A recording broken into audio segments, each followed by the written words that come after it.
आम स्थानीय BO sir आम उत्कलमणि हाईस्कल प्रधान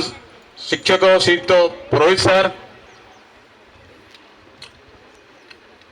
तापरे आम ये स्कूल एसएमसी चेयरमैन रसिक सर आलुमिनी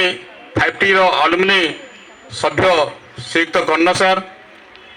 एवं यही विद्यालय समस्त शिक्षक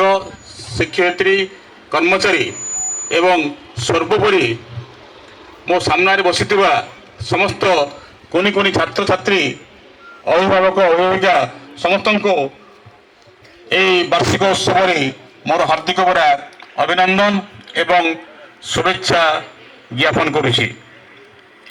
पिला माने समस्ते खुशी थी आज आज तुम वार्षिक उत्सव पालन करा जाउछि। जेहेतु वार्षिक उत्सव होछि तुम शिक्षा वर्षर शेष कार्यक्रम होता है। आगु कार्यक्रम अच्छी परीक्षा सब अच्छी आसंता 19 तारिख मेट्रिक परीक्षा हेब तुम स्कूल परीक्षा अच्छी तथापि आम वार्षिक उत्सव करुछु। वार्षिक उत्सव विभिन्न पिला माने जो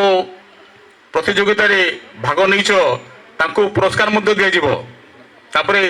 तुमर ये सांस्कृतिक कार्यक्रम हेब तो प्राय ये भाषण शुणा समस्त इच्छा न थाए कि भाव में पुरस्कार पाइबे एवं नाच गीत मशगुल हे से समस्ते बेसी मन दे था। भाषण बहुत कम शुणी था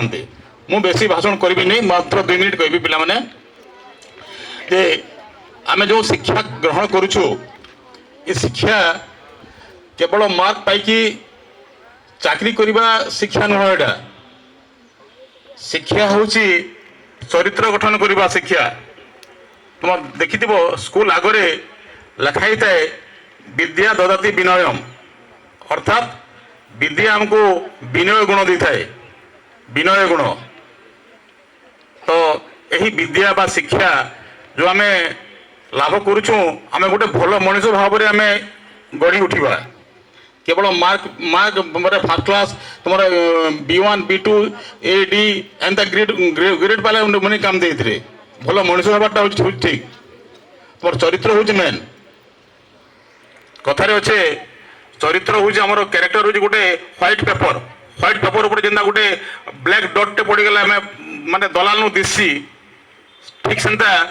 आमर क्यारेक्टर ठीक से टाइप आम क्यारेक्टर टिके जदि काण गोटे पड़गला बोले फट नु दिसी जा सब आड़े। तो कथा अच्छे थाउ थिले पछे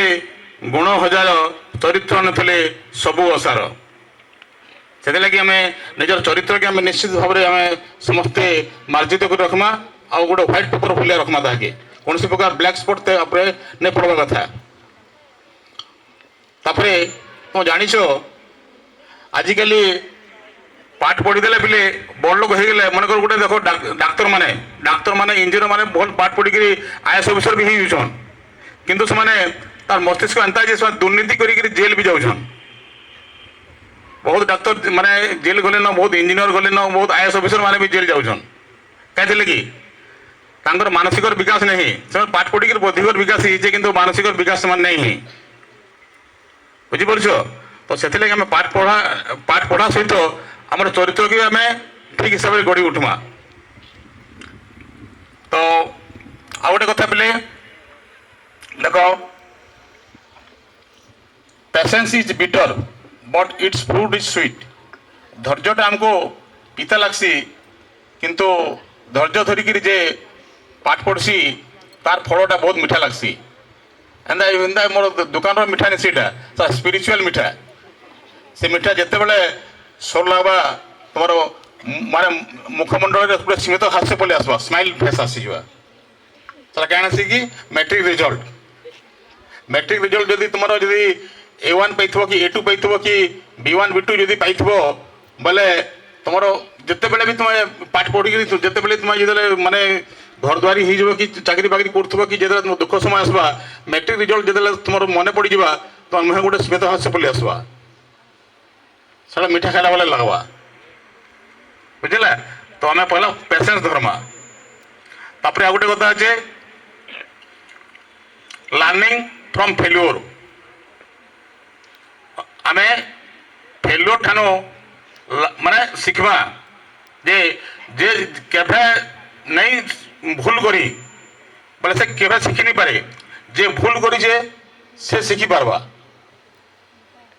तो भूल कले एटा गुटे तार माने शेष नहीं से जे भूल करी जे से निश्चित भाव भल करबा एका तो आम जदि क्लास रे भल मार्क जदि नहीं आनी चिंता करबार नहीं न माने नेक्स्ट परीक्षा निश्चित भाव तुम भल करबो जदि ताके तुम जदि तुम स्पिरिट के जदि बजाय रखि पारबो बुझी पारले पिले तो बेसी भाषण तो नहीं करूँ तो ये मोर वक्तव्य ठीक रखुची जय विज्ञान।